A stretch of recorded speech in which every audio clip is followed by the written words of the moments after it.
Oh,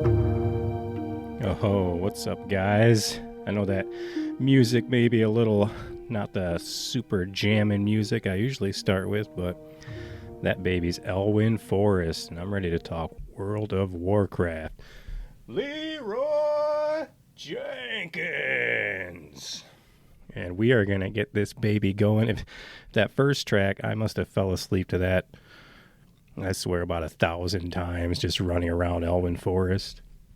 If you played World of Warcraft enough, I'm sure you've just fallen asleep in random places as well till your guy just kind of logs out sitting in the forest. But anyway, what's up, humans, orcs, trolls, elves? Welcome to another episode of That Game Rules, my crappy retro podcast. Today's a weird one. What is a retro game if it's still going today, 20 years later? But I'm your Dungeon Master, Scuba Steve. Thank you for listening, anyone out there. Again, we're talking World of Warcraft, and we're talking specifically what is still, I think, deemed to be the prime time to play World of Warcraft. And we're talking like 2006 to 2010. It's right around their third expansion, or I guess second expansion, Wrath of the Lich King. But anyway, we'll get into that in a minute. Every week here, we're going to pick a game. We're going to travel back in time and talk about some of the things that surrounded that game. Specifically today, I've got a TV show I want to do a little deep dive on that really got me into playing World of Warcraft, if any of you are connecting those dots yet. So we'll travel back in time, talk about some stuff, then we'll get into this massive game, and I will try to... there are a whole podcast just about different aspects of World of Warcraft. It's a huge game, but I just want to kind of go over some brief stuff about it if you have played it. If you haven't played it, I'm either going to convince you to play it or convince you to not play it if you want to save any sort of your family life, because this game can be quite addicting. So we'll go over vitals, box art, characters, music, zones, dungeons, some gameplay. We'll check out a whole bunch of other stuff. And then at the end of the show, we'll give this game some awards. It's gotten plenty before. We'll give it some of my own. And we'll kind of talk about the current state of this game. And then we'll determine once and for all if that game rules. Again, thank you for listening. And before we get into talking Azeroth, Outland, Northrend, let me troll you guys some of my info. We can save the Chuck Norris jokes for Baron's chat. If you want to get a hold of me, send me messages at thatgamerules@gmail.com and tell me the games you want me to play. If I haven't played them already, I'll do some terrible reviews of those as well. Sign up for the newsletter at thatgamerules.com, which is just a website I'm working on. And, at the moment, it kind of looks like an old AOL website. I'm rocking that Comic Sans font for you guys, so I'm just playing around with that, getting it going. But check me out there, and I'll keep getting these socials up and moving for you guys to just get a hold of me and troll me all you want to. Any comments, tell me stuff you want me to review, and we'll get it done once a week. I'm going to keep putting episodes out, and I'm going to maybe try to get to episode 10 and start some bonus episodes. So I'm thinking of maybe reviewing the Switch 2 or maybe a modern game. We can talk about Mario Kart World or something, but... other than that, what have I been playing? Not World of Warcraft. I mean, I dipped my toes back into it a couple months ago just to kind of see where the World of Warcraft was at, since I hadn't been there in 10 plus years, I think. Again, mainly played in like the 2010 type of area when I was just a young, annoying 20-year-old. So other than that, I've just been playing, again, like the Switch 2 stuff is out now. Kind of started playing the game I want to review next week. I'll tell you at the end of this episode. And other than that, waiting for Donkey Kong Bonanza to come out. I want to give that one a go.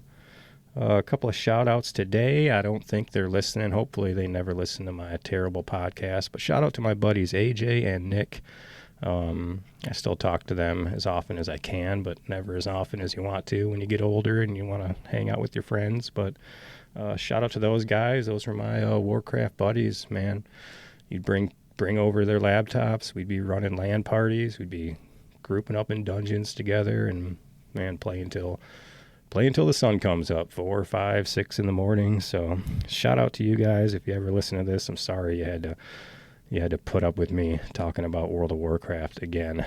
But specifically my gaming memories of WoW real quick. I had my first 2 kids. So I had 2 kids at that time back in 2006. I had just kind of got out of that relationship with my ex there. That wasn't a good environment for the kids. And at the same time, I broke up with my ex. I moved out of that house into a whole nother city and also started a whole new job. So it was a lot of big changes there at one time. I had my kids with me. So I was single dadding it there for a minute, but I pretty much had my kids since they were babies. And till I met my wife and current best friend.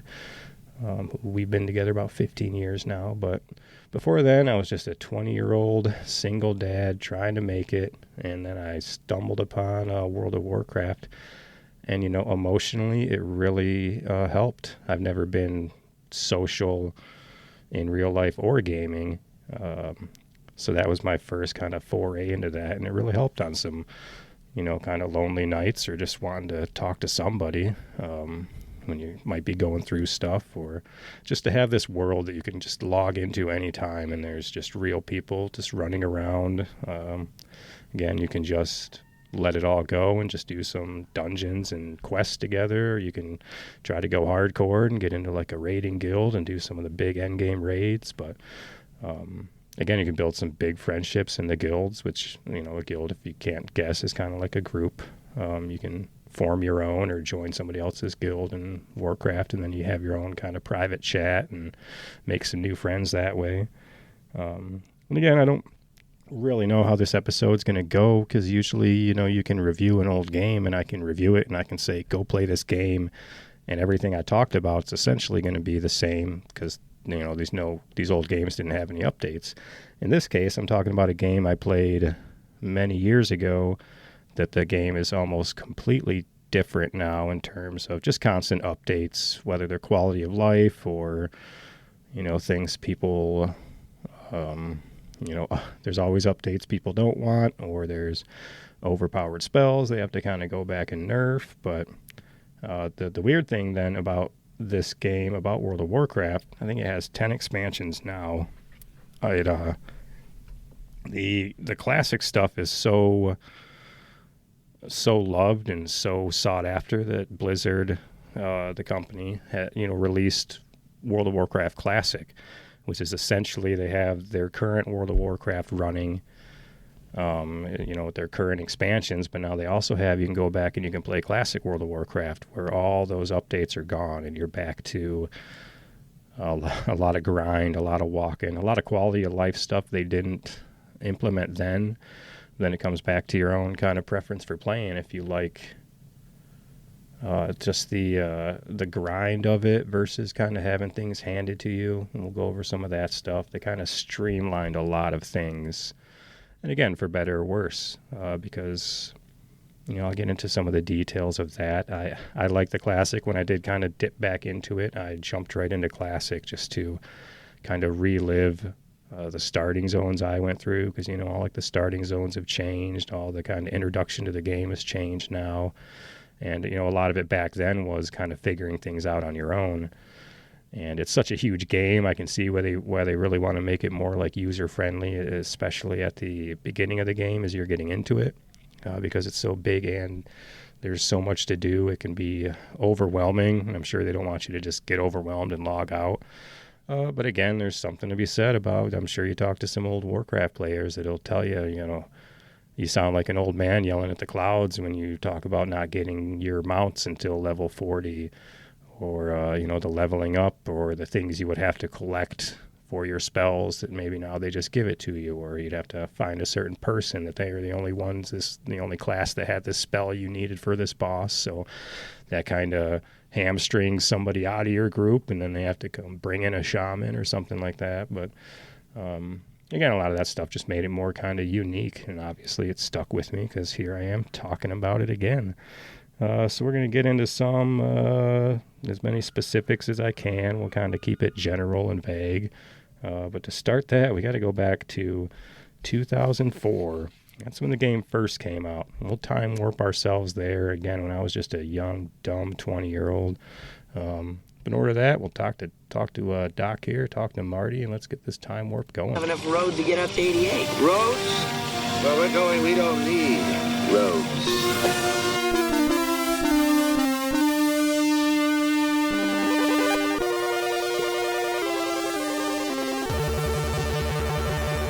All right, we're talking 2004. Again, me as a 20-year-old, I don't want to go back to that.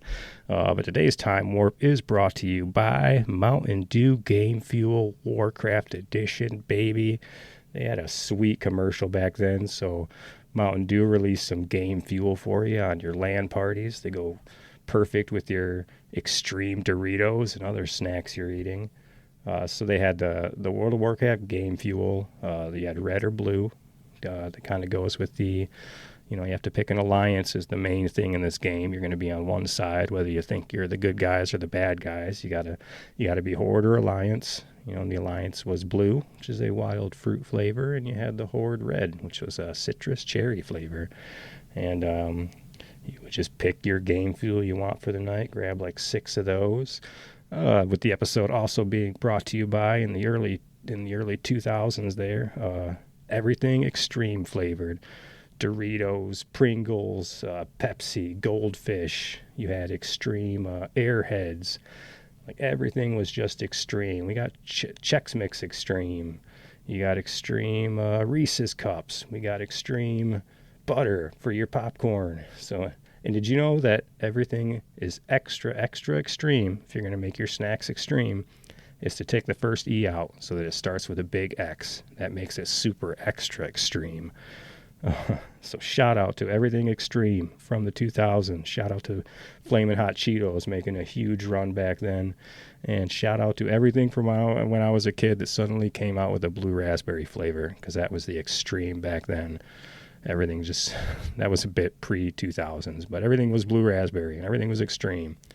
So my fake sponsors, thank you for that. I know Game Fuel's still around today and just whatever various Halo and other games they're coming out with, but just another weird memory from back then. So we're talking 2004, World of Warcraft for you PC master races. Only available on the PC, and it would never work on console. I know they keep talking about it, and I know especially since Xbox bought Activision Blizzard after Activision bought Blizzard. Back then it was just Blizzard to me, I think, but companies buying companies. So anyway, I'm going to talk specifically about a certain show, but we'll go over a couple of movies around then. And then this is different. This is like movies when I was 20 years old. So I had some favorites here. Shout out to Harold and Kumar, Go to White Castle. Classic there, and a little inspiration for, you want to talk about extreme snacks again, watch that movie because they're going off about it in there.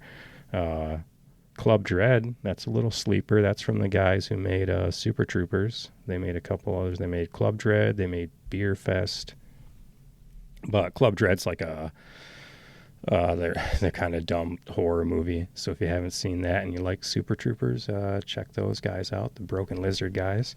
And then super shout out to Anchorman, because when I talk about my life being movie and TV references just constantly being spat out of my mouth, Anchorman was terrible for that. I worked in restaurants for a while, and back then it was just nonstop. I'm not even going to do any of the quotes here because then they'll just be stuck in my head for another week or two. But big shout out to Anchorman. The other weird thing when I look at like TV shows is I wasn't watching a lot of TV back then, but I noticed all these shows because I had some babies. I had a little 3-year-old, a 1-year-old. So shout out to some TV shows. Shout out to Backyardigans. Just shows. It's almost like you had these mom movies, these dad movies that were on in the background. Now I got these kids shows that were just on in the background that are just now part of my lexicon. You had Backyardigans, Fairly Odd Parents. I mean, I don't know as far as back then, but it was A lot of Dora the Explorer, a lot of those shows, Blue's Clues. Shout outs to all those. Shout out to Yo Gabba Gabba. And just half entertaining kids shows, or at least the ones that were just on and I just had to put up with. Some grown-up shows from back then, Lost, and just another show that never can really land, the ending. Maybe not quite as bad as like a Game of Thrones type of situation. I liked all of Lost. I thought the ending was fine. But I'm sure you all have heard of that show. And if you're looking for something to binge, find Lost. It's a crazy bingeable show, even though I was stuck watching episodes 1 week at a time and everybody wondering what's happening next. But another good show out then was House. That's Dr. House. He's just a great actor. I think his name is Hugh Laurie. And I just remember enjoying that show. I haven't watched that since the original run I watched it, but shout out to House, and shout out to the TV show that got this whole thing started for me, and the whole reason I started playing World of Warcraft to begin with. I don't have a World of Warcraft account, do you? No, I have a life. Give me the sword. You? I have a Warcraft character. I'm a noob, but I can log on and get the sword to stand online. We can't trust the Sword of 1,000 Truths to a noob! Sounds to me like we don't have a choice. Give me the sword.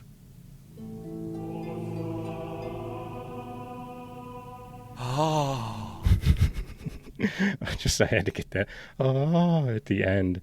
Oh my God, you guys, when we're talking South Park, when we're talking shows that just made me who I am. I have been watching South Park since episode 1 when I shouldn't have been watching it. Man, I think that was 1998. That's what I would have been, 14, maybe younger. But no, I was all about that controversy around that show. I was all about parents freaking out about it. So yeah, episode 1, me and my buddies were watching that every Wednesday night. And that show has just grown up with me. And Warcraft episode aside, it's just between what we got, South Park, Simpsons, Futurama. I mean, Family Guy's okay, but I like American Dad a lot better than Family Guy. Just these shows, these long running shows that they're pretty much just what I turn on at night and just have on in the background. It's usually Simpsons or Futurama. Not so much South Park with kids around and stuff, but that show and just the way, and I know the kind of creators, Trey and Matt, kind of grew the same way. Whereas, I was, the South Park kids' age, essentially when the show came out. I'm now an old man father, and they still have new episodes of these shows, and just the way the focus kind of went, away from the kids, or at least to, Randy Marsh being just my favorite character. And it relates so much more now that I'm a dad, but it's like you can even tell they started writing these episodes more geared towards adult stories and adult situations, and whether or not they just kind of feel like they went through every kid kind of story scenario they could. I mean, they're still cranking out episodes, so good for them, good for Trey and Matt. And I'm not caught up entirely on all their new stuff on streaming now, but big shout out to South Park. And again, it was the World of Warcraft episode. It wasn't even the first time I saw it, but after a while and seeing it on repeat. And so I like the fact that when they made that episode in particular, the creators at South Park, I think they called Activision Blizzard, and I don't know if they asked them to what extent they could do Warcraft stuff, but then for Blizzard, they just jumped right on and said, we'll team up, we'll animate it all, we'll give you guys all of our tools to use to make these animations and all that kind of stuff. So that's why that episode, has the Blizzard logo all over the place, and the obvious in-game Warcraft scenes. And I think it was actually just based on a true story, at least for Blizzard, that they had a bug or a glitch as far as someone or some sort of coding running around doing stuff. But I mean, the episode itself just plays so great as well, as far as Randy getting a Warcraft account. And also shout out to the fact that Butters was playing Hello Kitty Island Adventure, and that they just released that actual game, I think last year. So there's some more art imitating life, imitating art back at it again. and I'm going cross-eyed. So anyway, big shout out to South Park. And then again with the kids, when it comes to toys from that year, I wasn't playing with toys, but I was buying them for my kids. So I was buying my kids all these crappy VTech, almost like dumbed down Nintendo type systems. They even have little VTech, little cartridges, little VTech handhelds. I think they even got a little VTech watch.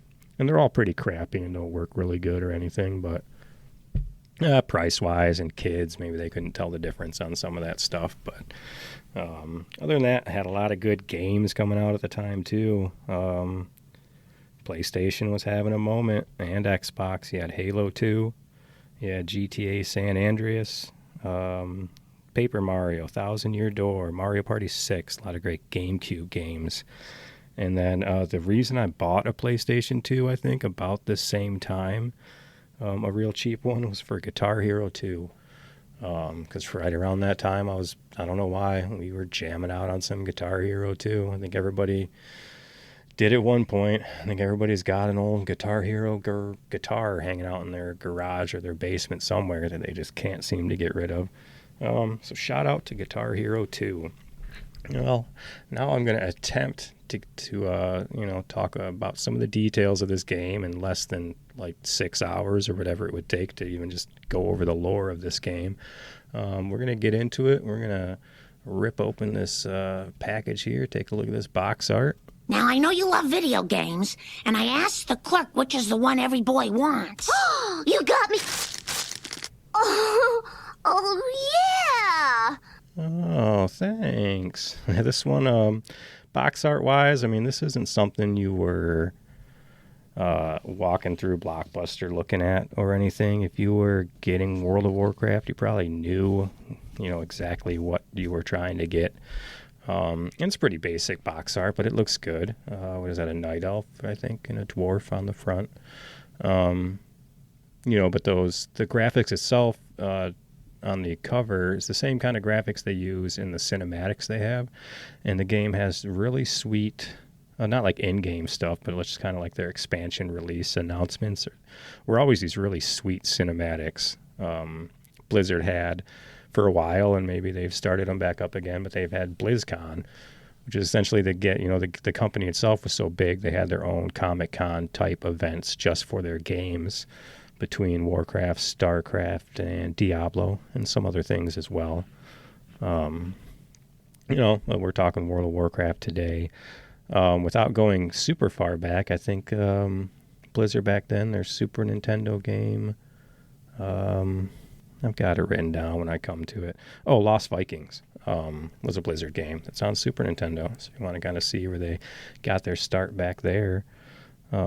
So box art looks good. That's the classic box art I'm talking about. And then every expansion had kind of adding on to that. But all the box art always looked sweet. All the cinematics looked sweet. When we're talking controls, I mean, again, dumbing it down. But, I mean, your main thing, you've got your WASD, and that's your keyboard. I mean, that's right where your left hand sits, right there on your keyboard. Those are your running, and then you're kind of backwards. And maybe some strafe buttons there as well. And then spacebar obnoxiously and unnecessarily a lot, because that was your jump. And not that jumping physically did much in the game. You weren't really ever scaling things or jumping. There wasn't like a stamina, thinking like Zelda when he's climbing, like Breath of the Wild or anything. It's such a huge game. It's like, there's no like platforming. Well, when there is, it's pretty rough because you're playing a live game. So if they have a lot of movement with platforming and you're glitching or your signal isn't great with your internet, it can be an issue. But mainly the spacebar was just for jumping when you're just hanging out in a raid and waiting for everybody else to be ready. You're just spamming jump, or you're jumping up on people and just running around and jumping without... Sometimes maybe you jump too far, you screw it up and pull the boss and wipe the raid, and everybody loved it when that happened. We'll get into raiding in a little bit. I did a lot of endgame guild raiding for a minute, and that kind of stuff will take a schedule, like a work schedule, for when you had to show up to your raid, and you had to have all your potions and stuff. But anyway, back to talking controls here. So your left hand's there, sitting on the keyboard, with your kind of your character movement, and then your right hand's on your mouse where you have just rows and rows of spells that you would be clicking on, or you'd either like right click on an enemy and click on the spell, or different ways to do that. But the main thing being, you end up with bars and bars of spells. You can customize the HUD as far as your screen and where you want everything, but it's again why this game would never work on like consoles or never work with a controller. I assume the menu, it'd be like going back and playing like Mega Man on the NES. You would constantly be pausing into some menu to scroll somewhere to open up your fire spells versus your frost spells and all these kind of things that it's just like, unless you have literally 30, 40, 50 buttons on your screen that you're constantly going to be clicking, it's just, there's no way consoles would work. I stand by that. I know they talk about it here and there, maybe some sort of dumbed down version, but I don't play a lot of PC games, but there are some games that are just better on PCs. World of Warcraft's one of them, and I like over-the-top RTS type games as well, or your Sim Cities, Command and Conquer. Just, they're not played well with joysticks. You just kind of need a mouse to scan over and click on things. So, I mean, you would add spells to your hotbar as you level up and get new spells, and then you'll end up with tons of spells you'll never use, so you just don't add them to your bars. Again, there's tons of customization with the HUD because you've got a map with like a radar, you've got a chat window, you've got your character info, your health, your mana, and like your level. You've got, again, your spells, but then you can have kind of different sections for spells because you might have all your kind of attack spells along the bottom, but then maybe on the right side of the screen you have like your professions, your mounts, all sort of things like that. And of course, this being a PC game, there's just tons of add-ons and mods, depending on, I guess, on what Blizzard would let you get away with, because I feel like they would police those. There's no game-breaking sort of mods you can do, kind of like GTA 5. You can't kind of add these crazy things to the game because it's a multiplayer game, so they won't let you just kind of add in your own codes or anything. But there were a lot of add-ons to make things easier, like how you would customize things, or the add-ons that'll like track your stats so you can know like how much damage you're doing. Add-ons for like raids to know kind of whatever your character is, kind of their responsibility for that fight, or if you were a healer, you'd probably have some ads because it's easier to kind of click on these ads you would have, these add-ons you would have on as far as healing, than to try and find individually click on people in your raid to heal, or maybe you're doing like a group heal. So just tons and tons of add-ons. I had a crazy add-on at one point for a month at least. I was just playing the auction house. I was just playing the game like a stockbroker. Like I would log in and it would just be 3 hours just sitting in front of the auction house, and I'm controlling the market on like bolts of linen cloth and like nether weave cloth and all these things. Buy out everybody low, reprice your stuff high, and I would just be banking money on the auction house, using a lot of add-ons there too, to where I could just buy up all the low stock, reprice it high. And so for a minute it just felt like I'm playing like stockbroker simulator. But again, if that's like fun to you, because I just kept wanting to get gold. I think I was saving up for some dragon mount, or was it maybe it was a panther mount from Miss a Pandaria. But anyway, so there's just tons of just different parts of the games. If you like that kind of stuff, there's that to do as well. And then again, there's different chat windows and channels, because you had like city chat. You'd have, if you were in an area, you'd have a chat for that general area. You could always whisper people, and that's like a private chat. Then there'd be guild chat, there's party chat, raid chat, depending on what you're in. And it would all kind of stream up in your chat window as different colors, so you can control who's talking and what channel you were in. And then you go into like the big cities, you had trade chat, which is just kind of your main. Everyone was in trade chat if they're selling stuff, buying stuff, trolling, looking for people for groups, looking for healers, looking for tanks. And then there were other commands you could just kind of do as a character. You do a slash, you do a backslash, and then depending on what you write, your character would do it. So there was like slash hug or slash shrug, slash dance, slash rude. Would do like and it would just say your character made a rude gesture at whoever you were like pointing at. So you could still do your slashes at people that were on whether they were on like Alliance or Horde, but depending on what faction you picked, you could, if you picked Alliance, you could then only talk to people in the Alliance, and then the same went for Horde. You couldn't like verbally talk to anybody through chat windows if they weren't in your faction. So that's pretty much controls in your screen. And again, it's basic moving. You're just kind of up and down. They couldn't put intricate moving. You're not grabbing ledges, pulling yourself up on stuff. It is just, you can find tons of places and ways to glitch through things or jump onto stuff and make your way, that way. But it's intended to be just kind of run or ride to your next spot.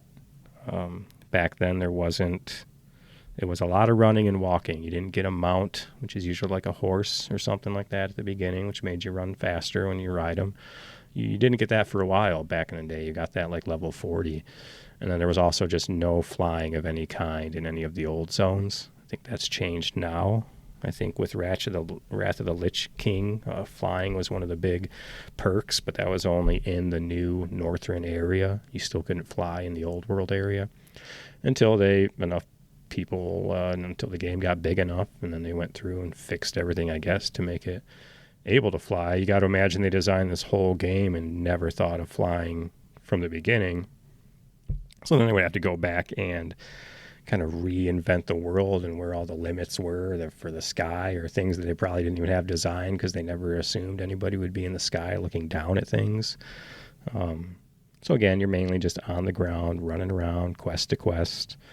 It has a level up system like most RPGs. You're just going to start at level 1. You're going to get some quests, and then you get XP as you do the quests. The starting zones, it's going to stick you into somewhere fairly easy quests. The tutorial-ish part of the game has definitely evolved over the years, but it was even at the beginning there wasn't much. There was no like quest tracking. That was another add-on. It's like for an add-on, when you get a quest tells you to go kill 6 things, an add-on would put a little yellow dot like right on your map. And but back then it didn't have it. It would tell you to go to like the northwest woods past this village, and that would be the quest language, and you would have to just go hunt that down on your own. And again, one of those things that it's like it just feels like work when you just go and you pick up 8 quests, and then you look at your map and you've got 10 or 11 little blobs there, or dots kind of telling you where to go, and then you just go do those. It's just like task after task.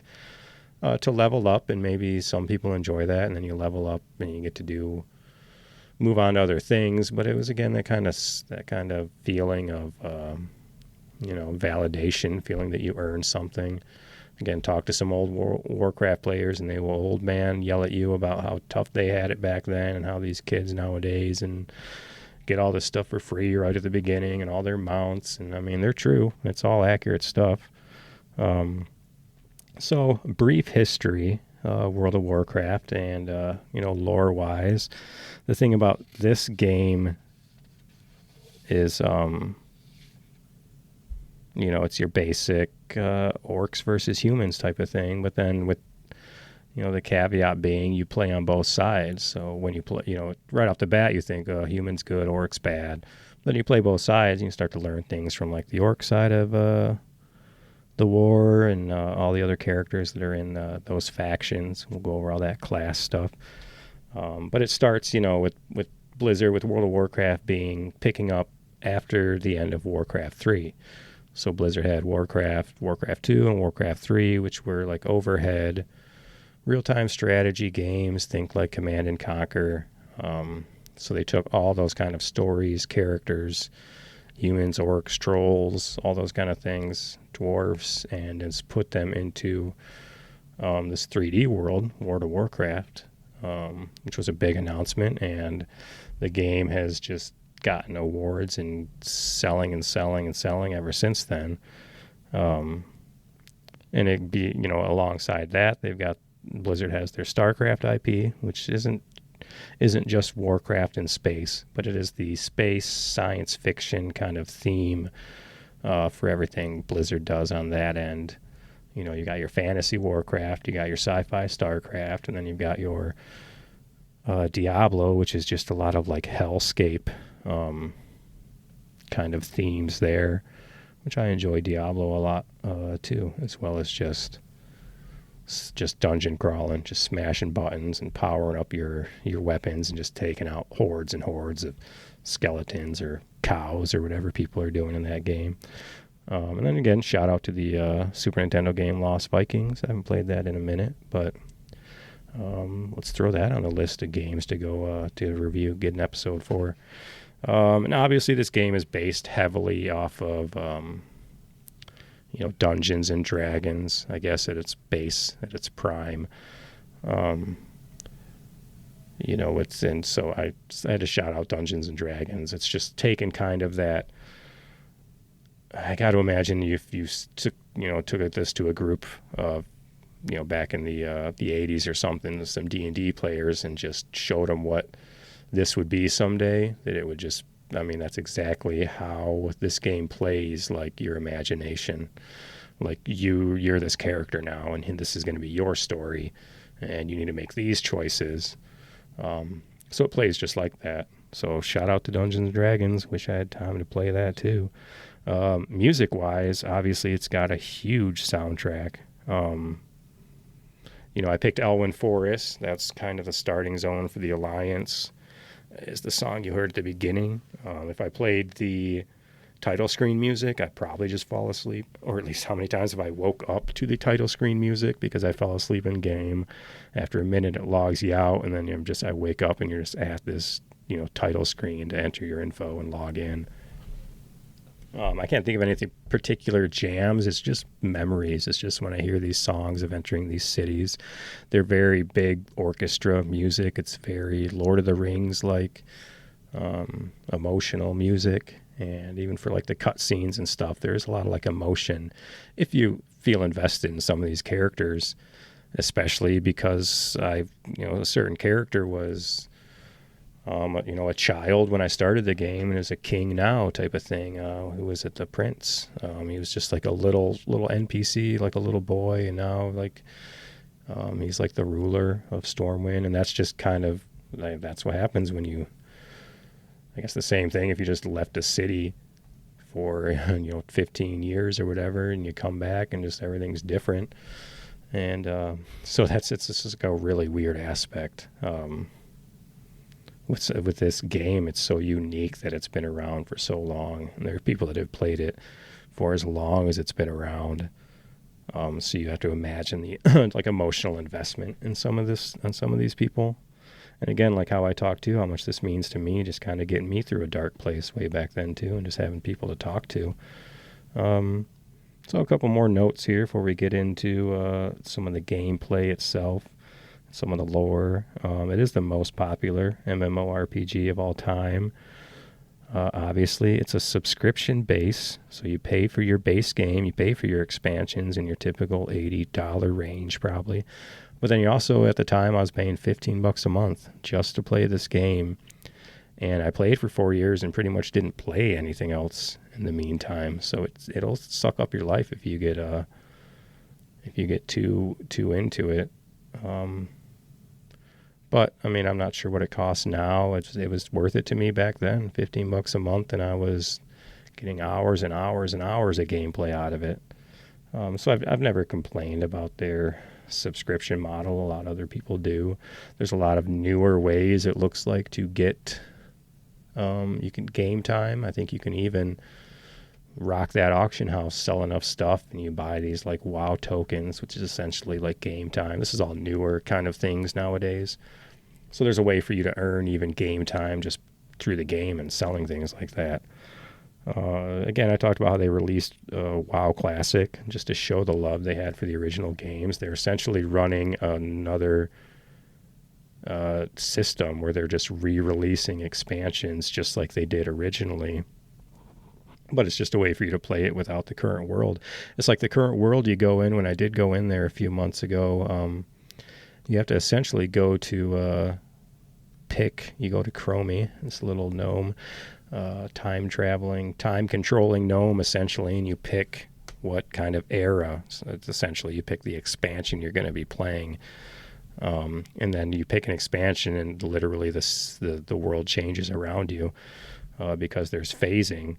So if you're in a city from one expansion that's there, but then that city gets destroyed in another expansion, so then in like the current game there'll be like a crater there, but you go to these classic expansions, the city's still there because it's still part of that story.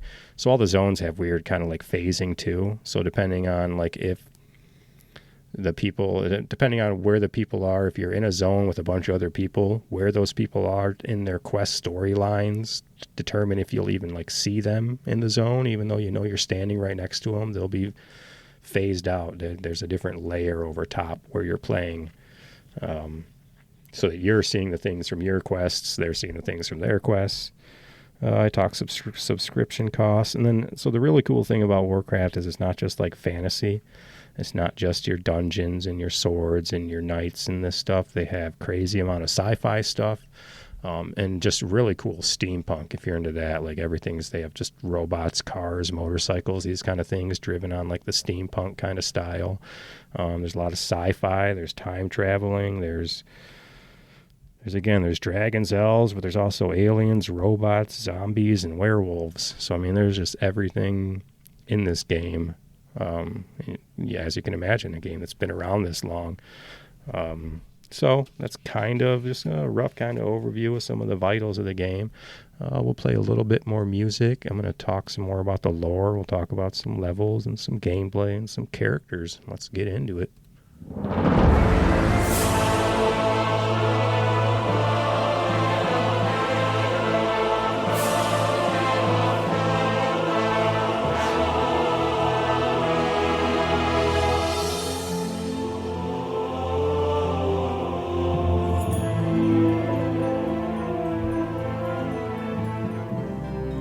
So you can hear on that, it's like a more, now it's a bit subdued, but that big, real epic kind of, that track's for Stormwind. It's like your first big city you go to. So that big epic kind of opening there, you've just been in the forest kind of leveling. You get up to like level, 6, 10 or something, some real low level still, because you start out in kind of let's say you're human. You start out in the forest. You're at like a church and you're questing in this small building and constantly going back to your quest givers, getting your XP. Eventually you get a quest to go to Stormwind, and you walk, through the woods up at this trail, and then you hit these kind of big gates and this big bridge, and you start walking across it, and it's got these huge like statues towering over you on each side, and then that score picks up as you're walking into that city for the first time, and suddenly it's crowded, and there's vendors everywhere, and everyone's running around. They're all on their mounts, kind of showing off, and so that's why I picked that track. Again, it's human. That's Alliance. A lot of people will probably hear that. But I definitely went with that one. And again, you can hear just the kind of, it's orchestra. It's got people in the background and doing all their choral singing and that kind of stuff. So you get a lot of that Lord of the Rings type music, but it gives it that epic feel. So, all right, we're talking straight game chat. When you log into World of Warcraft, you need to make a character. And so thankfully back then, it was a lot of people complain that there wasn't a lot of choices back then. But if you've played games nowadays, or if you're like me, you spend 3 hours on character creation or something stupid like that. So there weren't a lot of options. There's more options now. But back then, I didn't even think you could do I think you had 6 faces to choose from. So, I mean, your first thing being you have to pick your faction, because there's only certain races on each side of the faction. And again, so you'd pick Horde or Alliance. And if you wanted Alliance, you had to pick from humans, elf, dwarf, gnomes. Well, it was night elf specifically. Dwarfs, gnomes, and at the time I was playing the Draenei, which was a new class. So at the time, the factions, the classes, or the races, were only on either side. There were not humans on the Horde. There were not undead on the Alliance. So it's like based on the race you wanted to play, you would kind of maybe pick your faction around that. And then the other thing you would pick would be your class, which is your warrior, mage, priest, those kind of things. And those would kind of vary by race. It's like, for example, orcs could be, let's say, warriors, but they couldn't be paladins. They could be warriors, rogues, hunters, but they couldn't be paladins or mages or priests, maybe. So it's like things like that. Whereas, and then you would have, your Tauren on the Horde that could be paladins, and they could be mages. I don't think there were Tauren mages, but so it was those kind of things. So you're picking a faction, you're picking a race, and you're picking a class.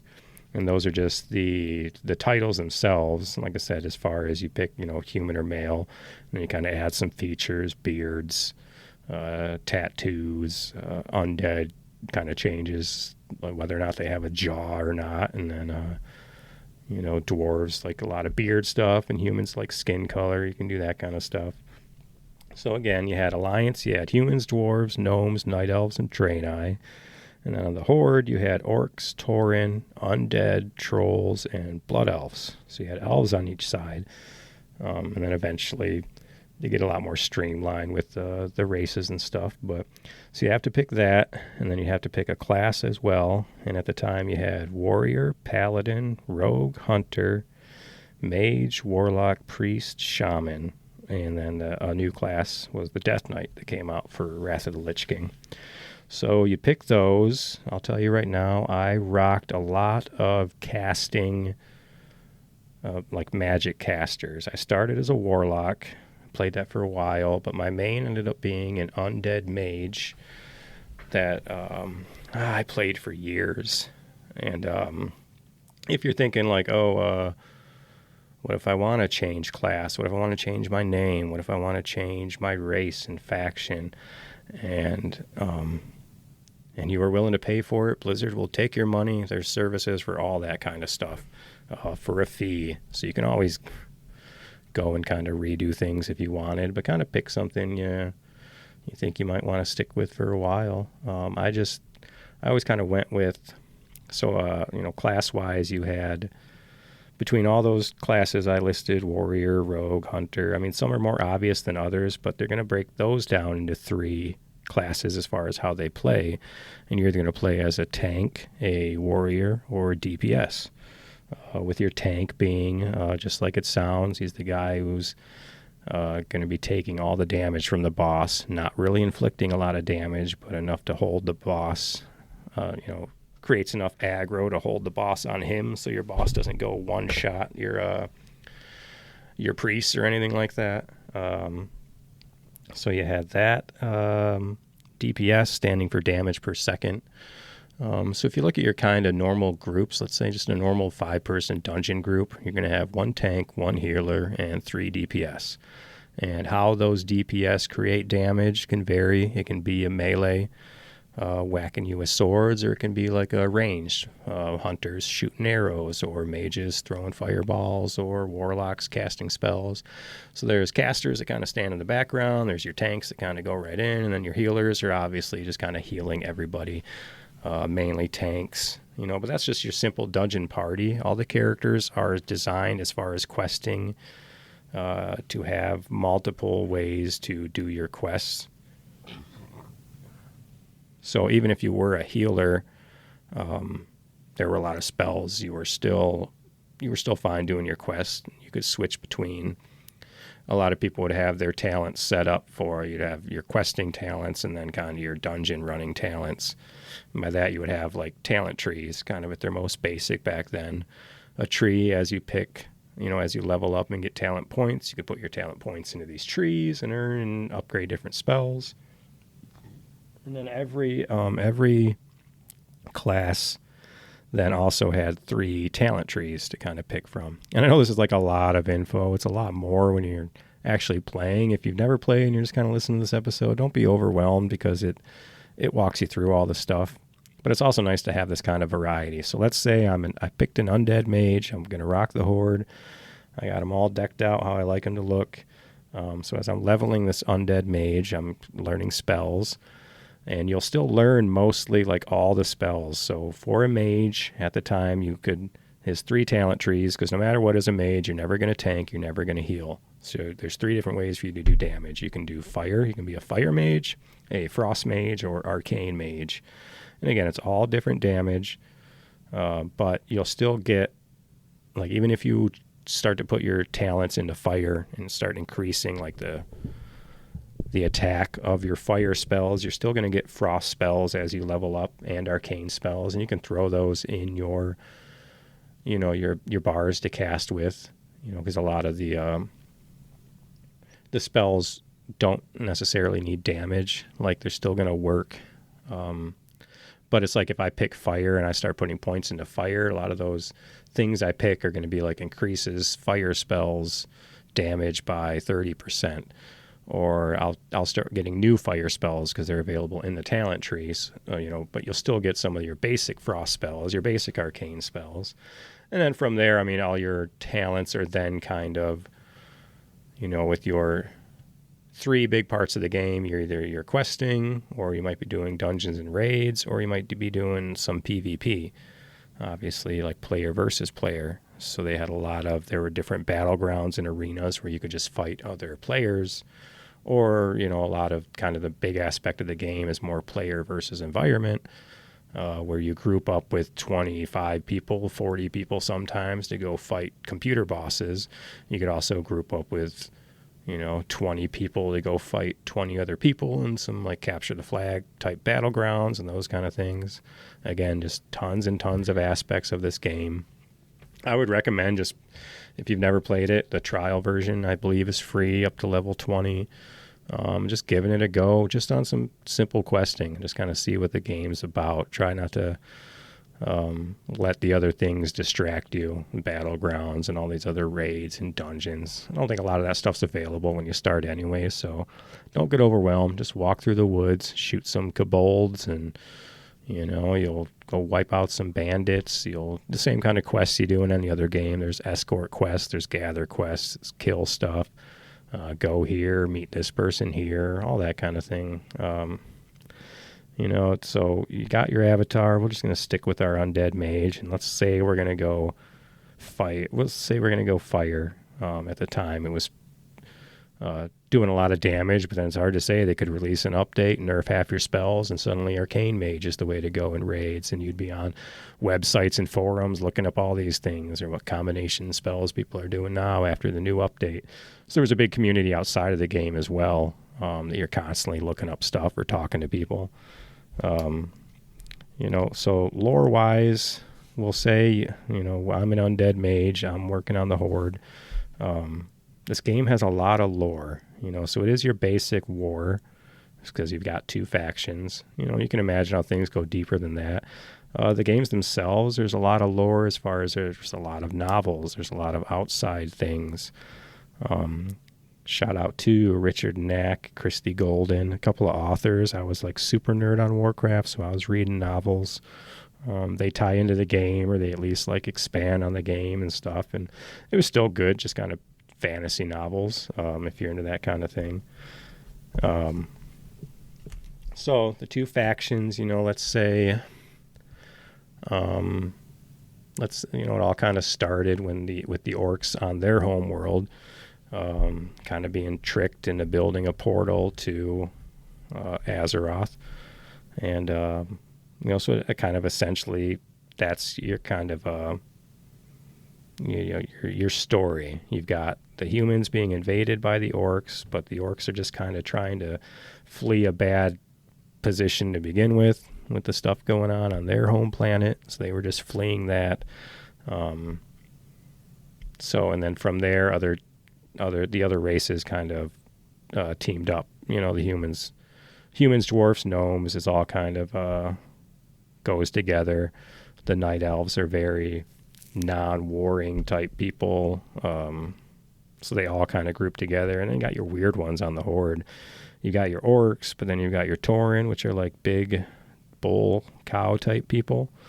They're very like tribal.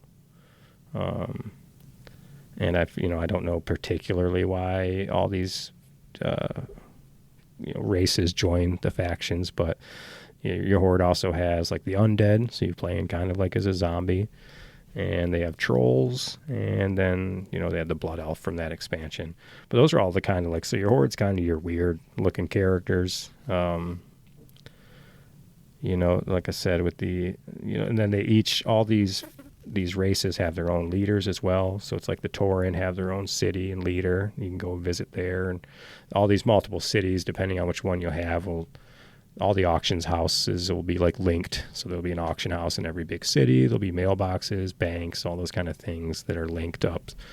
So if you're in a different city, you can get your mail there, or work the auction house there.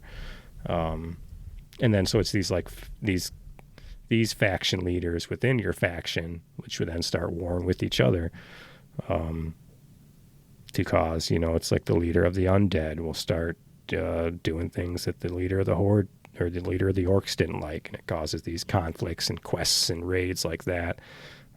So like inner turmoil within your own factions, and this whole game just being kind of related to war.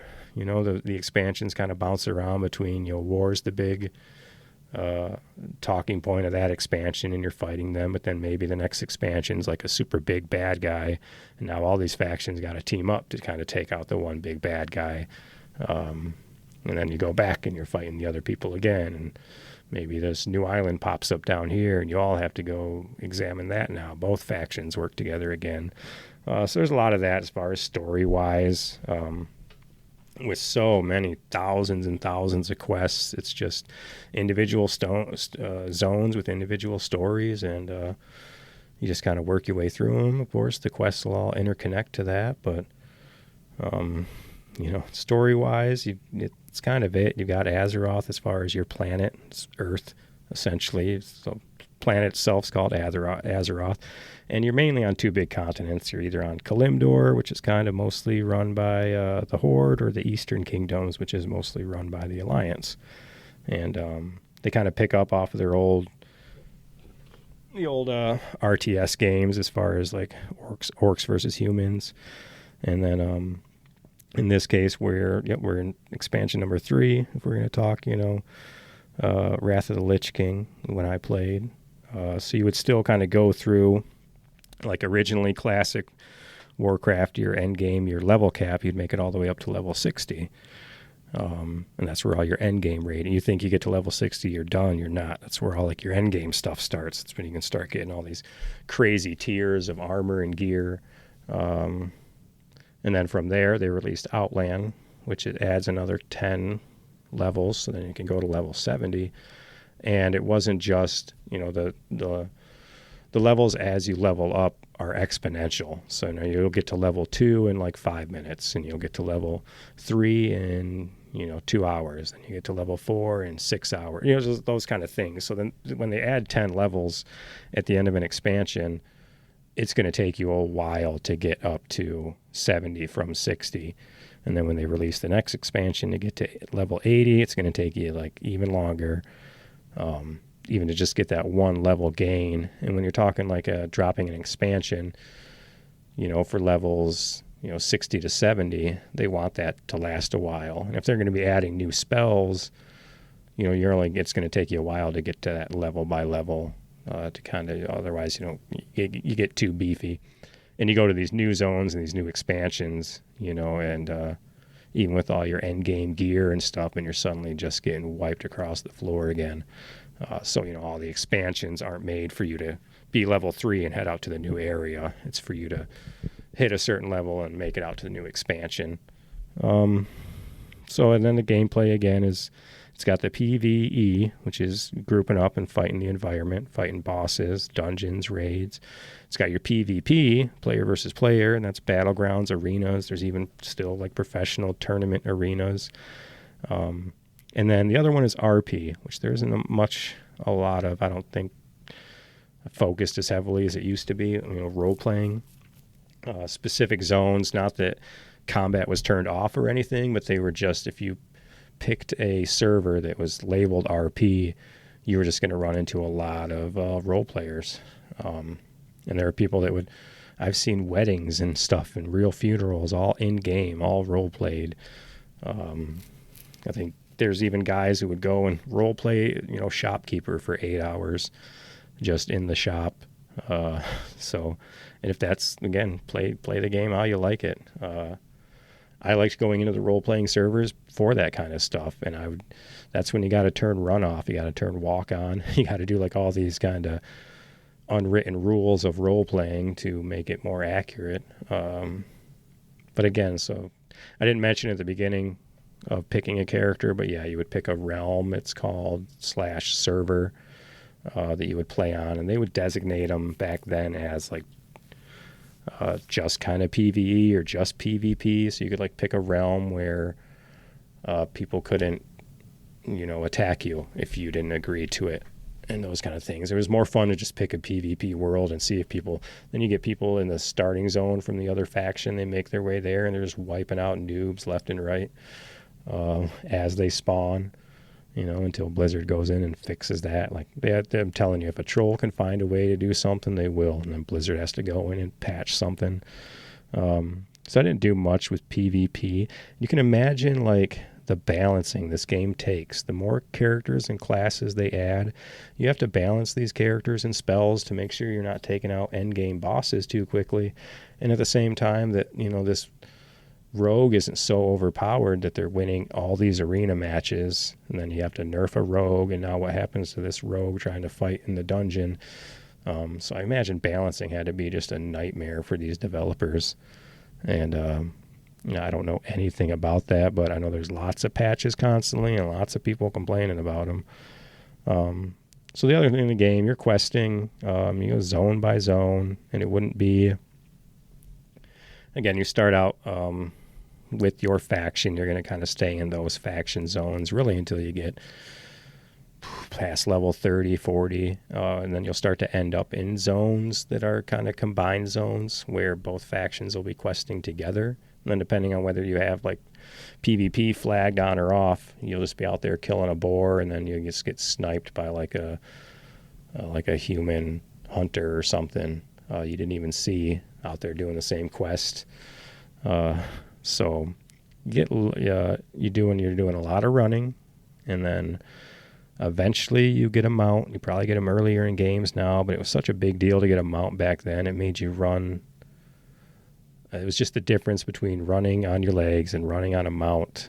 That suddenly you're just questing faster, and you're in town showing off your mount and this kind of thing. Certain classes got their mounts earlier. I think warlocks got them earlier because they were a spell, so you actually summon a mount. I think paladins got theirs early as well too. And I like those little unique things about classes. Everything's not just the same. You're not just picking something with different spells. It's like the way you would quest would be different depending on the class or race that you took. And again, so like a warlock, as you were casting spells as a warlock, you would have to like collect like shards off of like your enemies and things like that to then make new spells. So there's that weird aspect of that. Like rogues had like, stealth, so they could go invisible and sneak up on people and do that. Your hunters would tame pets, so you would just be fighting pets in the world, and you would use a spell if you decided you wanted a bear as a pet. You'd tame a bear. Now that bear is like your companion. You have a separate little spell buff for your bear, so you can send your bear out to attack while you're raining arrows on them. So they all played different. Shamans would summon little totems, so they throw down little like totem-looking things that might cast lightning at everything on its own, or it might heal you as you're fighting. And then even then, all the different kind of spells that would come along with everybody. So again, level 40 for mounts back then. Flying really wasn't a thing, and I kind of liked it that way. Flying almost kind of breaks it, makes it too easy to just get up and fly away. You used to have to run away from enemies if you became overwhelmed until, eventually they'd stop chasing you and turn and run back to their little areas. But The game also has tons and tons of achievements. Those might have been added in Wrath, maybe Burning Crusade. But the achievements, just like any game nowadays, just tons and tons of them. Not just leveling up, but just tons and Easter eggs and quotes and little references to things. So lots of achievements. The attacks and spells themselves are kind of, like I said, you have a bar of them, but they also all have cooldowns. Depending. Some are instant cast, and you can just cast, or you're just whacking like attack or something. But most spells have a cooldown, and that means like you click it, and it doesn't become available. It just kind of grays out. It doesn't become available for you for like 5 seconds. You'll see kind of a little clock kind of timer whirling around on it. Otherwise, you would just spam all your spells or buttons all the time. So a lot of spells will have cooldowns. Obviously your super powerful ones will have like a big cooldown on it. Some of the big ones being like Bloodlust and these things that will like increases everything in your whole party for 10 seconds by 50%. And all these spells, you just hover over it and it's got a little description on it. So I talked about leveling. You go up to 60, you go up to 80. And again, you've got towns with banks and mail and auction houses. NPCs kind of everywhere, either giving quests or selling things. Loot-wise, you're never really going into town and buying loot from anybody. They have them in like stores, but it's all just crap. You're either getting good items from questing or doing dungeons.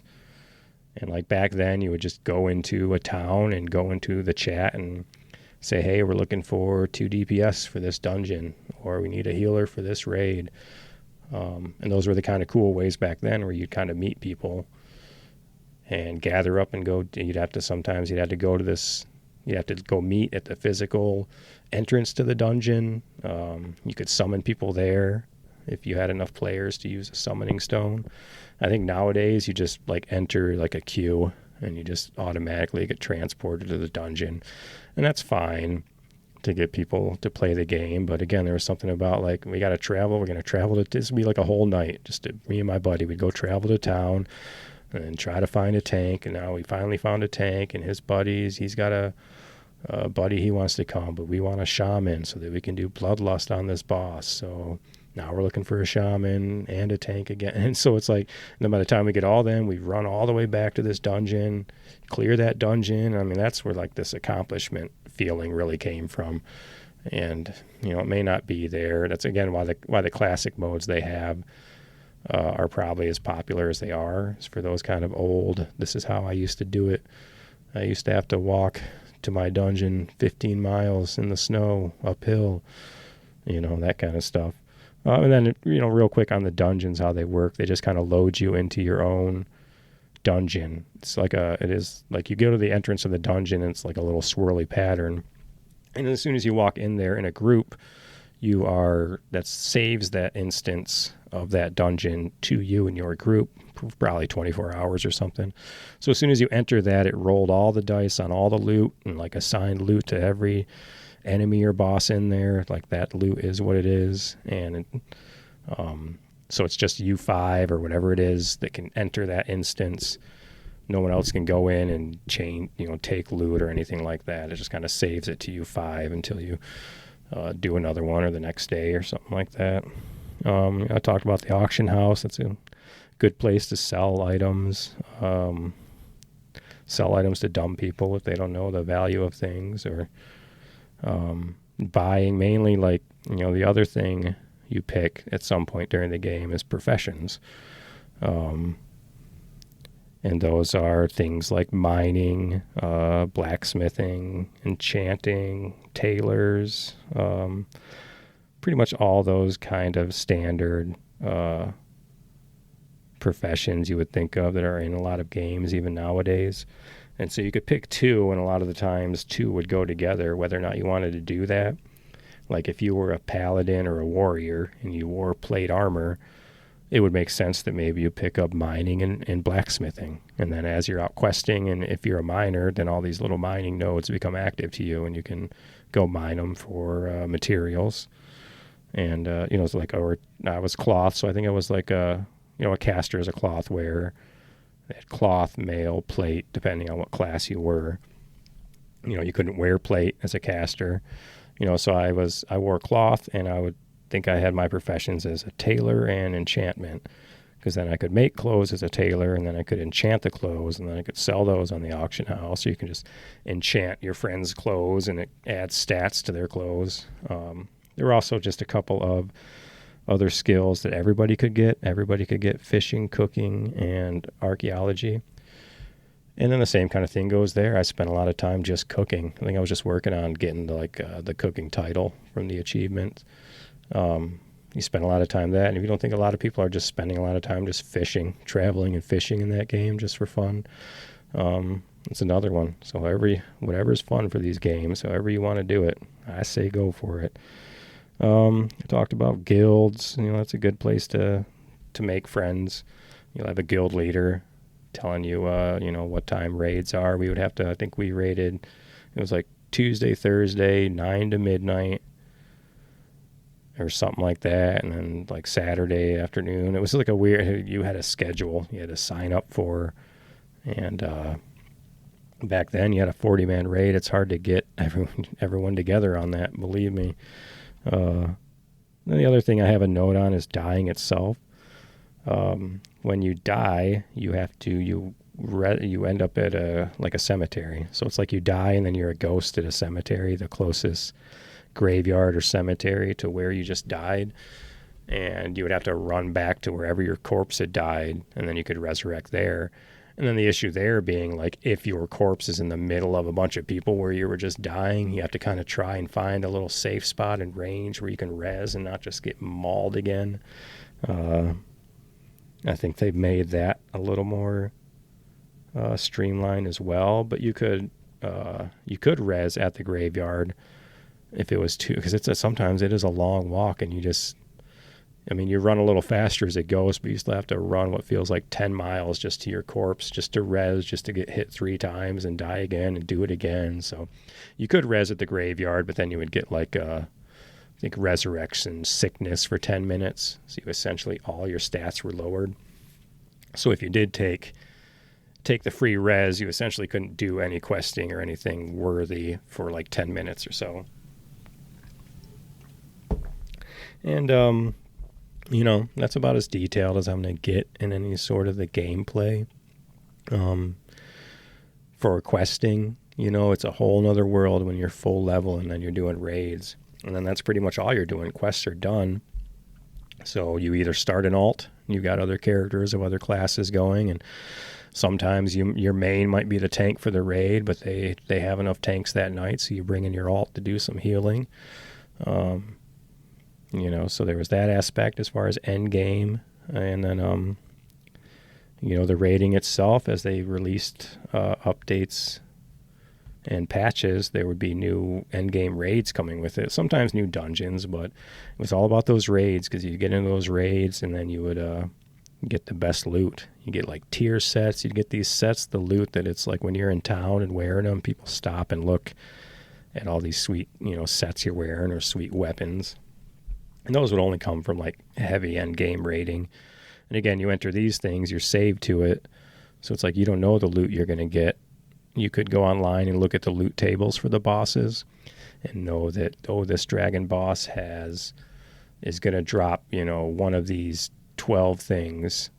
I'm looking for these cloth shoulders. I know this boss drops it, so I'm going to keep running this raid, keep going for this boss to like try and get those shoulders. And then you're fighting other people for it, but a boss would die, all the loot would pop up, and depending on how your guild or party was set up, everyone just kind of picks what they want, and then if people all pick it, it does like a random number generator for who gets it. Or you could earn points in your guild, usually called DKP or dragon kill points. From raiding, it's like you do your raid, and every boss you kill, everybody gets 10 DKP for every boss kill. So then eventually you're trying to kind of buy your way into this gear. Like you fight a boss, say I've got 60 DKP, and this item drops that I want, then depending, you can be like, all right, well, I'll pay 60, but this other person might have 80 and they pay their 80, and then you're out of luck. Save up more DKP. So there was those kind of methods too. At least you had a chance to like save up if there was something you really wanted. But then you also had to have that drop for you, and you never know what's going to drop until the boss drops, essentially. So shout out to a lot of those bosses.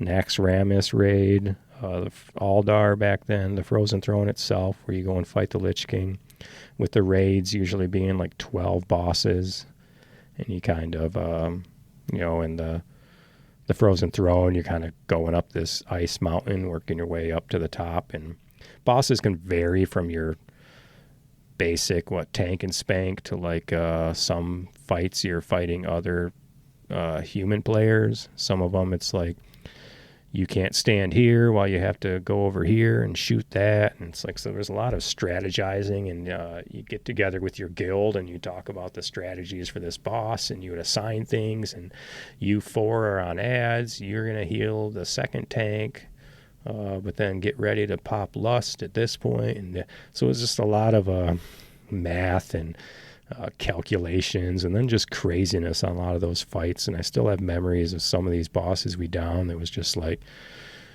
you stand up and almost scream, when these things go down. And it doesn't feel like it's like that with like single player games. When you do some of these raids with so many people, it's a different feeling. And again, I'm not social, and if you aren't either, still go give it a try. I'd put my headphones on and I would listen to everybody, but I would type my responses. I still wouldn't even like talk into a microphone back then, which is really weird that I'm doing it now. But I want to shout out a couple other things about the game before we get into some awards and wrap this up. The seasonal events are really cool in Warcraft. So they have like their own kind of Christmas event, a Halloween event, a summer festival event. There's like an Easter, a Valentine's Day, all these kind of dumb things that just only go live during a certain part of the calendar. There's gears and mounts you could only get from the Halloween boss. So therefore, and only during that time of year. So people would wait for that, and then you'd only get one chance a day or every 24 hours to fight like the Halloween boss, try to get his mount or his helm or sword, whatever you were looking for there. And even Halloween, you would go to all the inns and you'd collect candy to trade for things. Like the Valentine's Day Fest, you give like chocolates to people. I mean, it's really in depth. There are just like cool quest items and mounts that you can only get during seasonal events. So, and then I like just going into town, and suddenly there's a lot of all these like decorations up that weren't there the night before, and those things. And a shout out to one of the sweet events. It was an event for the release of Wrath of the Lich King, which based around, King Arthas and this undead scourge, which is just essentially thousands and it's just an army of undead. And for that, for the expansion release, they'd also do these like world events or big in-game events. And the one for Wrath of the Lich King was the undead scourge like attacked all these cities, and it became such a real issue because they were killing all like the flight masters. You couldn't even like log in or go into these cities because you would just be instantly killed, and then it would be like that for hours. And I think they even found studies to use for like real world like health, disease spreading and those kind of things like that, based on what people were doing when the Scourge was taking over in Warcraft. And like, it's a mistake, I think, the developers look at it as a mistake because it almost like broke the game for a minute. But it's like, I love that. I love that it did exactly what it was supposed to and just caused this chaos of undead shutting down towns. You couldn't turn in quests because your quest givers were dead. You couldn't pick up quests because the quest givers were dead. All the guards were dead. You couldn't even make it out of town. And it happened, and that's where it just kind of showed. They got released into like the cities, and it showed that suddenly everyone's out of the cities. It's like COVID again. They're building houses in the woods and stuff. Everyone's getting out of cities from this undead scourge. So shout out there. Shout out to the Warcraft movie. I thought it was fine. I think they tried to put in too much if you haven't seen that, it was still fighting the video game movie curse. So it's like any video game movie. We might be a little better now that Mario Brothers and Sonic have made good movies, and we're rolling that direction. But it was like you're going into it already. People are negative thinking because it's a video game movie. And I thought it was fine. I wish they would have just focused. The only parts of that movie I liked was all like the orc stuff. I thought the CG was like great on the orcs and their emotions and expressions, and they should have just kind of stuck with that. And I think they tried to cram in too much maybe, but still good try. Decent movie. And then not a shout out, a sad shout out. Hacking is a big issue in Warcraft and was my kind of first experience when I got hacked. I think I even just got an email, obviously now a fake email from Blizzard asking for my whatever name and password, and I was dumb and just threw it right at them and woke up the next day and all my characters are naked. All my stuff was gone, and man, that was like the first time. And you don't think I'm telling my kids not to get hacked nowadays. It was all my armor, my weapons. Blizzard was pretty good about getting me a lot of that back. Their customer service was always really good. It's just a company out of California, I believe. So watch out for hackers. I mean, gold selling and, it's whatever, illegal in game, that kind of stuff. But it's a huge market. If you've never heard of those, like gold farmers, maybe not now, but back then, literally just hacking accounts or got these things set up, just auto farming gold and then selling it or either ripping off people's credit card numbers, all these kind of people in other countries. I think Warcraft's huge in like China, and I know there's no, copyright type stuff over there. I think they might even have like an amusement park over there, just all rip-offs of Warcraft characters, and there's just nothing anything that Activision Blizzard can do about it. So a couple of shout outs there. I know this has been a long, confusing kind of episode, but I wanted to talk about Warcraft. We're going to give this game some awards and we'll wrap it up, get you guys out of here. Aren't you a little old for video games? That man is playing Galaga. Thought we wouldn't notice, but we did. What do all the things that you want to do? Throw me a frickin' phone here. I'm the boss. Need the info. I've lived in mortal terror that this would happen. Get on with the ceremony. All right, now, new thing on the show. I've got stupid names for my stupid awards. So the first award for World of Warcraft is the Baby Penguin Award. And that award is the funnest thing to do in game that was not meant to be fun, in honor of chucking penguins off the cliff in Mario 64. So one of my favorite things to do in the game is kind of something I was just complaining about with hackers, but not that I was hacking anything, but finding like game glitches. Nothing game breaking, but like going into areas you weren't supposed to be.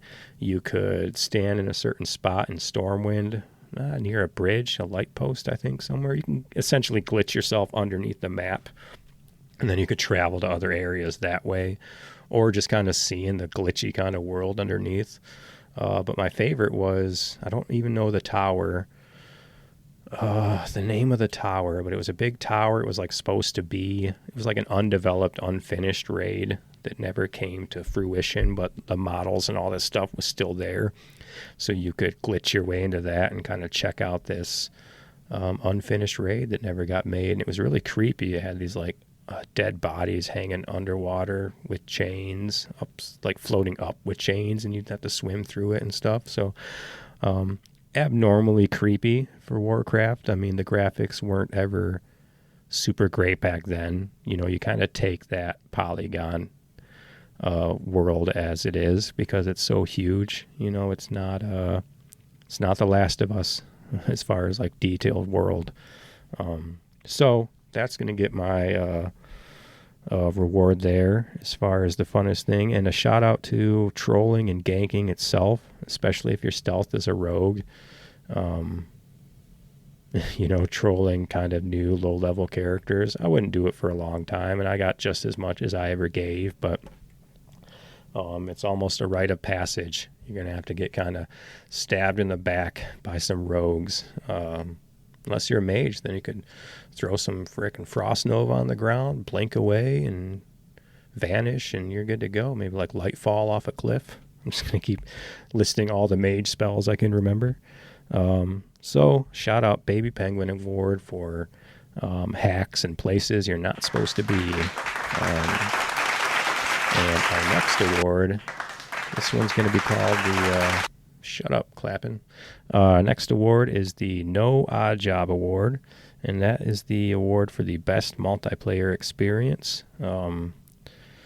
And in this case, for me, it's going to be 25-man raids, not 40. 40 was a bit much, and I think they went down to 10 as well. But 25 seemed to be like the right number back in the day. And that was just, again, I wasn't social, but there was something about that. I was then 4 or 5 hours later, I just hung out with a bunch of people for the night instead of just sitting around depressed by myself. So thank you, Warcraft. Thank you, 25-man raids. I give you guys a bunch of shout-outs, but I don't know how many Warcraft fans are even listening. Just take like your typical scary castle dungeon. I mean, just think of all those type of places. But I guess shout-out to Kel'Thuzad and Naxxramas. Man, we had one raid there that it was like every single person was dead. And the hunter, it might even been my boy Nick at the time who killed him, who got the last shot out. I think he was at, 2% health. So out of 25 people, you had one person at 2% health, shot his last arrow and took the boss out right before he died. And that's the kind of stuff where it's just, you had to rip your headphones off because everybody's just screaming through the headphones at everyone. So shout out to that fight, Kel'Thuzad. Naxxramas, a lot of nights spent there. Final award is going to be the What About Second Breakfast Award, and this award goes to the best food item in game. And this one for me, as a mage, there wasn't a lot you could offer your raids. You know, as a tank, you're kind of the VIP because we're all dying without you, so everyone's looking for tanks. Same goes for the healers. It's like if you were willing to roll the tank or healer class, then you kind of earned that kind of VIP status because all the pressure's on you, whereas all us DPS are just hanging out in the background, just shooting fireballs or things. So props to those guys. So as a mage and never being able to tank or heal and not wanting that pressure anyway, there wasn't much I could contribute to the raid except some delicious, delicious mana biscuits.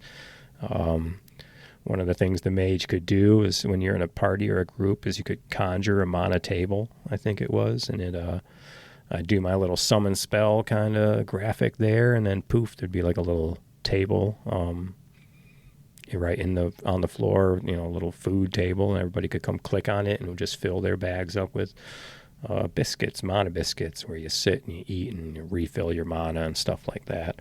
So shout out to my mana table. Because as a class, you want to be able to offer something in these raids. You get in these raids and you start clicking buffs, and all these other classes could buff the raid, and everybody gets 10% stuff here and 3% stuff there. And again, it was nice being a mage. At one point, they started combining spells. Like Bloodlust is like a super good spell for parties and raids. Just buffs everybody like crazy for like 10 seconds. So whether things are going great or bad, if things are going bad and you're all about to die, pop Bloodlust. If things are going great, the boss is about to die, pop Bloodlust. A pretty decent cooldown because it was so powerful. But those are the things it's like, oh, do we have a shaman in the group? Good. Here's when you're going to do Bloodlust. And eventually they took that spell and added it to other classes. So Mage has got the exact same spell. It was just called Time Warp. A shout out to that reference. And, it was nice to have that as a mage, but I still kind of missed a lot of the bits and pieces of just really trying to form these groups with what you had, and then someone is special because they have this one thing. And, the kind of hunt, sometimes the hunt for things is funner than the actual thing. If you're a collector, that, like, at least with me, like the hunt's better. As soon as the collection's done, I'm like, what do I do now? But anyway, shout out to all those awards. There you go. All right. So, there's no, need to talk about any sort of remakes or anything, but as far as the game where it's at nowadays. It has 10 expansions out. They went out, we had Outland, we had Wrath of the Lich King, which is called Burning Crusade. So Burning Crusade, Wrath of the Lich King. I played those the most. Then I played Cataclysm a lot after that. And that was where a big dragon came to destroy the worlds. That was like both factions teamed together to take out Deathwing. Mist of Pandaria, I played a lot of that as well, and that was another kind of faction together. A new island popped up, new race. You're playing as like pandas. And then after that's pretty much where I stopped. So after that, there was Warlords of Draenor, Legion, Battle for Azeroth, Shadowlands, Dragonflight, and The War Within is the current one. And I think The War Within split into like 3 expansions. So they've already released the 1, and they've already kind of got it 2 coming out that all kind of coalesces into this one kind of big plot, I guess, with The War Within. But so I did stop playing after Pandaria. Just got over the game. No real reason that I said I'm done with this game or anything, but that, and you can just, you can never go back. I can never go back and be 10 and play some of my old Nintendo games for the first time, and I can never go back and be 20 and just kind of have this game fit where it was supposed to. And that's just how these games work sometimes. But so again, I know that new classes have come. It looks like there's like a dragon class now, and then they did do a lot of allied races. So it's like there are Tauren now on both sides. There's dwarves on both sides. So it's like you can be a human in the Alliance or the Horde now. You're just a different kind of human. Same with those kind of things where it's like you can be a gnome in the Alliance, or you can be a mecha gnome in the Horde. You can be a dwarf, or you can be a dark iron dwarf. So it's different colors, different shadings. There's even like orcs on the human side now and stuff. So I get it. That's cool. But I still kind of liked it when it was just like you had to take the sacrifices to get the things you want. So it's like if you really wanted to be a human, you just had to be Alliance and kind of take what it was. But I mean, I got spread it all around. I haven't played it. I haven't played any of those new classes, so not real fair to give this game my old Desert Island ranking. Right now, I'm sitting on my Desert Island playing Mario 64 still. I haven't had a game take that out yet. World of Warcraft would. For sure, but I don't think it's fair to put it there since I wouldn't have internet on a desert island. I guess I would just be playing on a blank screen. It's hard for like my top lists. I was just thinking of my top list of like, because I've been playing the Cowabunga collection a lot. And it's like the game at the top is always just the game I would play like that day. It's never like the game with the best memories because, it becomes that balance of I love this game. It's the greatest, but I've played it so many times that I think I would take this one. So it's I think replayability comes into it a lot when I'm like, what is the best game out of this group? But we'll get into that more when I actually do some like top 10 lists and stuff.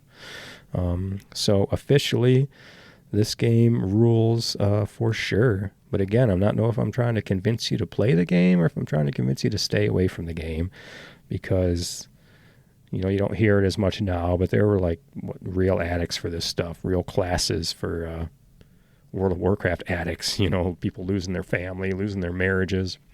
So don't leave your wife for World of Warcraft. In fact, meet your wife while playing World of Warcraft, get her to play, and then get her while you're working to go run your quests and go pick up all my candy at the mailboxes during the Halloween weekend stuff. Because that's what I had my wife do. She was doing like my pickup quest while I was at work and stuff. She never got into it. I made her a bunch of characters back then, but she's just not a gamer unless it's an old NES, but that works out well too. So what are we doing next week? I've been on this one of everything kind of kick across these systems here. So we're going to go to Game Boy and we're going to talk about TMNT 3 Radical Rescue. Have you guys played that? It's pretty primo. It is like, again, another instance of look at these games at the end of the life cycle.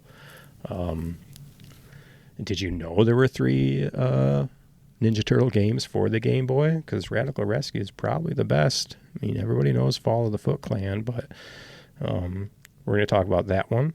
And we're going to talk about Ninja Turtles, because I love me some Ninja Turtles. And other than that, we're going to wrap this baby up. Once again, you guys, thanks for listening. I know this has been just a kind of like a slog, but here I am giving you guys all the Warcraft knowledge I can. So thank you for listening. Thanks for making it through this. Again, I appreciate the support. Just send me a message if you want to complain. Send me a message if you want to tell me what to talk about. Send me a message and tell me to shut up about Warcraft and get onto the Game Boy games. But get a hold of me. Again, thatgamerules@gmail.com and thatgamerules.com. And until then, we'll see you on the next one. Thanks, guys.